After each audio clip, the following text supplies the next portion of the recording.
ఇంకోండి హరిహర్ ఫోర్ట్ ఎక్కి దిగేటప్పుడు మీరు చాలా జాగ్రత్తగా ఉండాలి. దగ్గర దగ్గర 10-20 కోతులు ఉంటాయి, మన చుట్టూ తిరుగుతుంటాయి అన్నట్టు. అండ్ ట్రెక్ కూడా చాలా కష్టంగా ఉంటుంది. అంగోండి అట్లా చెక్ చేస్తూ ఉంటాయి. మనం ఏదన్నా ఇస్తే కానీ వదలు. ఇంకా మన దగ్గర బ్యాగ్ ఉందనుకోండి అసలుకే వదిలిపెట్టవు.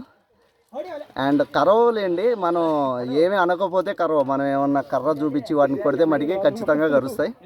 కాకపోతే మనకు భయం వేస్తుంది అన్న కోతులను చూస్తే. హనుమా అంతేనా? భయం ఎట్లా? మామూలుగా కర్ర పట్టుకున్నా అయినా కానీ భయం అవుతుంది. ఎందుకంటే వచ్చి జేబులో చేతులు పెట్టి మరీ చెక్ చేస్తానే. ఎప్పుడో ఎక్కాల్సిన ట్రెక్ కోతుల వల్ల మేము మళ్ళీ రిటర్న్ పోయి బ్యాగ్ అక్కడ పెట్టి మళ్ళీ ఇక్కడ వరకు వచ్చినాం. అయినా కానీ కోతులు మాత్రం మమ్మల్ని వదలట్లేదు. అది పరిస్థితి. వాటి అడ్డా మనం చేసేది ఏం లేదు. అమ్మాయి ఏంట్రా కోతులు.